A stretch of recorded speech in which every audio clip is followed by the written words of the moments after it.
Continue now with former Alaska Governor Sarah Palin. Governor, it does seem that the president has decided to make this campaign about taxes.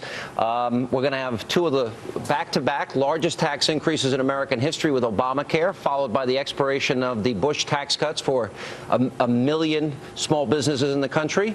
I talked to Governor Romney on my radio show today. He had some very harsh words for the president. Here's what he said. It's unfortunate that we have a president who's really never had any experience in the private sector, has never worked in a small business or a large business to understand what it takes to create jobs. Virtually everything the president has done, Sean, has made it harder for small businesses to open their doors and to hire more people. That's true of Obamacare, his tax policies, the fact that he's increased regulations by threefold, the number of new regulations he's put in place over the prior president, the policies he put in place did the opposite of what America needed. And those people that are wondering whether they want to reelect him could just stop and say, have things gotten better in America? Has anything gotten better in America by virtue of this president's policies? The answer is quite plainly no. How does the president make the case that he's made the economy better? Because can he make that case? What does he point to? He can make the case just by making things up, Sean, but the numbers speak for themselves. And no, as I say, the American middle class has seen this decimation of their net worth by 40%. And, I'm glad that his strategy and those brilliant pundits in the Beltway who are strategizing with him have decided to make the campaign about taxes. That's an easy one for the fiscal conservatives who understand that we're taxed enough already, and growing government is not the answer to anything. In fact, growing government is the problem.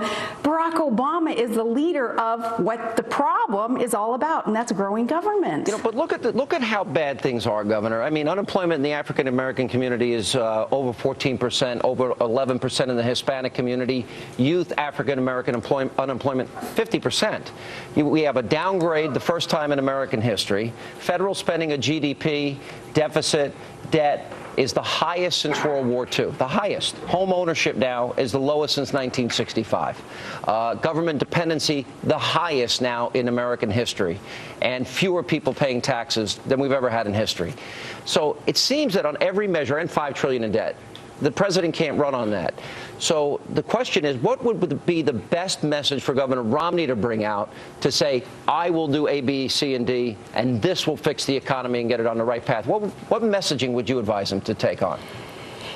He's already got the right message, and that is that the free market works best, and the Constitution is the fine blueprint to get us towards a more perfect union, as opposed to Barack Obama's idea of growing government and taking away our freedoms and quashing that entrepreneurial spirit that built America. So Romney already has the right message. It's just a matter now of Governor Romney being very, very courageous and bold and passionate about that message. Again, he's got to get through that filter of the media, which is going to be quite difficult because 90% of the media is so far left that they are serving as a lapdog for Barack Obama. So he has said before that he doesn't want to have to light his hair on fire. Well, there are a lot of his base supporters, independents, who are saying, well, light our hair on fire then. Remind us how important it is that we get engaged in this presidential election, because it is the election of our lifetime.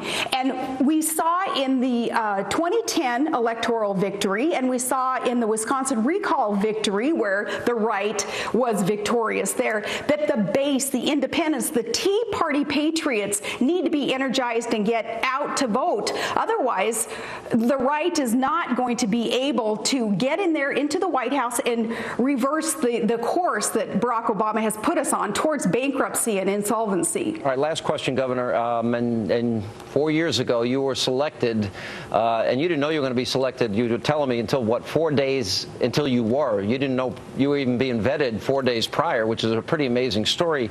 The names I hear most often are Portman in Ohio, Rubio in Florida, and Paul Ryan, who will be on this program tomorrow night, from Wisconsin. Good choices?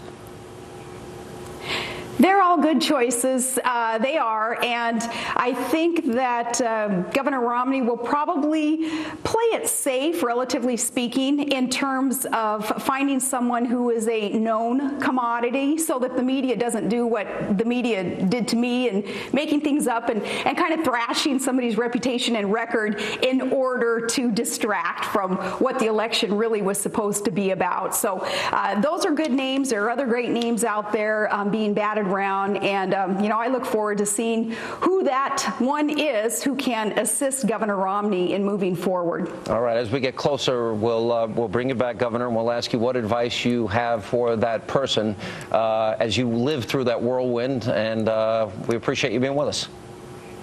Thank you so much. And coming up tonight, employees of the